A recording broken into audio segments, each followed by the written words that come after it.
नमस्कार। मैं रोमाना इसार खान, आप जानते हैं मुझे।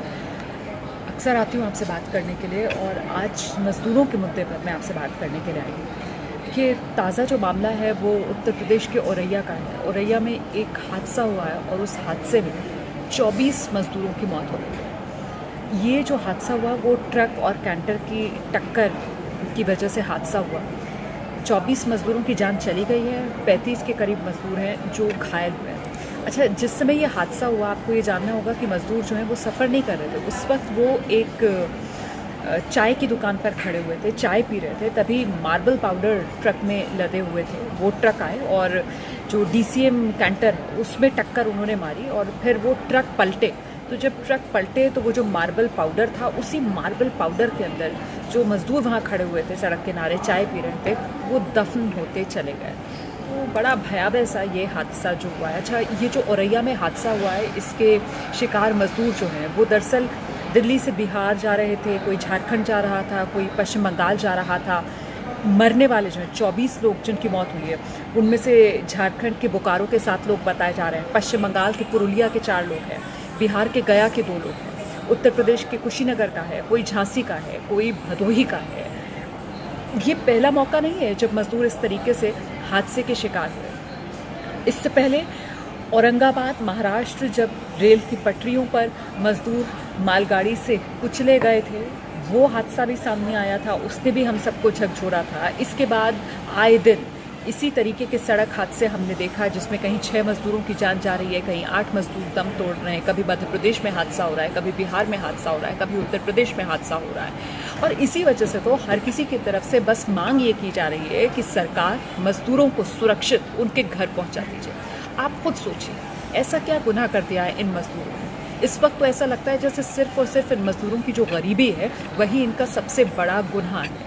जो पैसे वाला है वो एसी स्पेशल ट्रेन में बुक करके टिकट अपनी मंजिल तक पहुंच सकता है, लेकिन मज़दूर जिसके पास खाने पीने के लिए कुछ नहीं, जो पूरी तरीके से बेसहारा बेआसरा है, जो किराए के मकान पे रहता है और मकान मालिक ने उसको घर से बाहर कर दिया है कि साहब पैसा नहीं दे पा रहे हो आप, तो मैं भी आपको कितने दिन अपने घर में रखूँगा। आपको समझना होगा उसकी मजबूरी को, उसकी बेबसी को, और साथ ही आपको उसके डर को भी समझना होगा।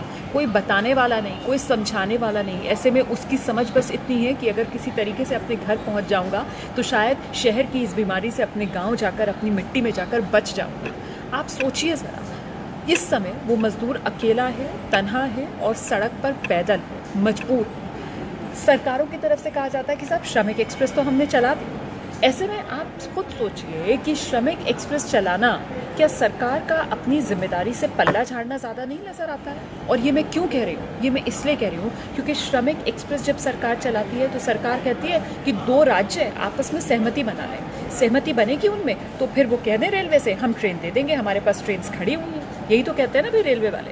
रेल मंत्री क्या कहते हैं, हमारे पास तो ट्रेनें खड़ी हुई हैं, जो हमसे ट्रेन मांगेगा हम तो देने के लिए तैयार हैं। लेकिन साहब, सवाल तो ये है कि आपने बेबस बेसहारा लाचार मजदूर को आखिरकार राज्यों के रहमो करम पर क्यों छोड़ दिया।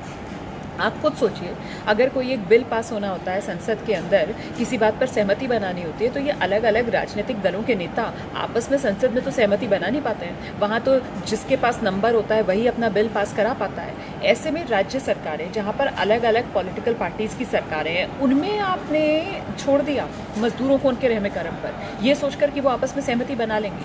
आप खुद सोचिए, आप जानते हैं कि आप इस तरीके का फैसला अगर कर रहे हैं तो आप किस परेशानी में मजदूर को उलझा रहे हैं। अच्छा, इसके जवाब में सरकारों की तरफ से कहा जाता है क्या बात कर रहे हो आप, एसी स्पेशल ट्रेन्स भी तो राज्य सरकारों की मंजूरी से ही चल रही है। बिल्कुल चल रही है, लेकिन एसी स्पेशल ट्रेन चलाने के लिए सिर्फ एक बार प्रस्ताव पर मंजूरी ले ली गई सारे सीएम से। क्या इसी तरीके से श्रमिक एक्सप्रेस चलाने के लिए नहीं किया जा सकता था।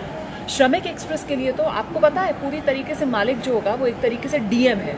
हाँ, मैं आपको सही बता रही हूँ। मतलब श्रमिक एक्सप्रेस कब चलेगी, कितने बजे चलेगी, उसका टाइम तक निर्धारित जो है वो डीएम कर सकता है। ये पावर्स हैं श्रमिक एक्सप्रेस में। एसी स्पेशल ट्रेन जो चल रही हैं उसमें ऐसा कुछ है क्या, उसमें तो ऐसा कुछ नहीं है। उसका तो पूरा टाइम टेबल जो है वो रेलवे की तरफ से तय होता है और रेलवे उसको चला रहा है। यही तो मैं कह रही हूँ, फिर आपने क्यों मजदूरों को बेबस बेसहारा राज्यों के रहमो करम पर छोड़ दिया। इसके लिए कोई तो जिम्मेदारी लेगा। आपने मजदूर को सड़क पर छोड़ दिया। तस्वीरें कैसी कैसी हम देख रहे हैं। एक औरत है, इतना लंबा उसका पल्लू साड़ी में, उसने अपना चेहरा ढका हुआ है, पीछे उस सूटकेस रस्सी से जो उसने बांधा हुआ है उसको खींच रही है अपने हाथ से, और उस सूटकेस पर उसका 2-3 साल का मासूम बच्चा होगा जो शायद नींद में एकदम धुत सा है बेचारा बच्चा, और वो उस सूटकेस के ऊपर ऐसा औंधा लेटा हुआ है और माँ उसको खींच कर लेकर जा रही है, क्योंकि छोड़ नहीं सकती है। जहाँ है वहाँ रुक भी नहीं सकती है।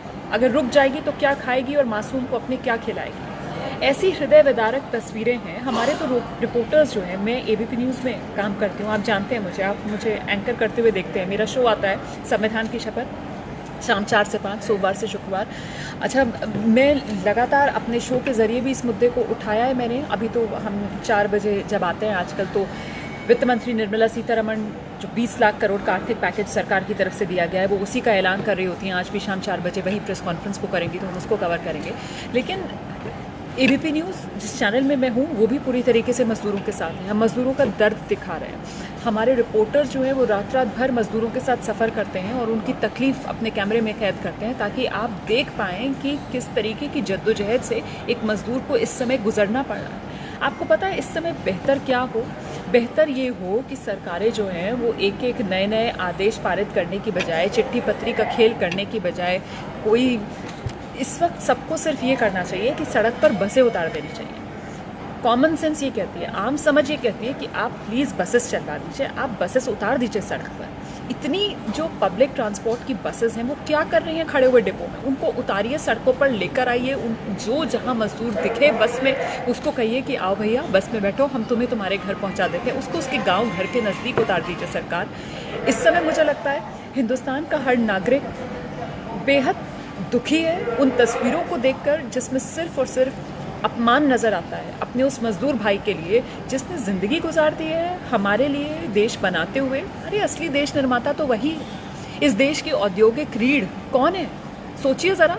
इस देश की औद्योगिक रीढ़ एक गरीब मज़दूर है जो अपना घर बार छोड़कर रोज़ी रोटी की तलाश में जब आपके शहर आता है तो आपका शहर बनाने में, उसको संवारने में एक अहम भूमिका निभाता है, जो आपकी अर्थव्यवस्था में अपने खून पसीने की आहुति देकर उसके चक्के को घुमाता है।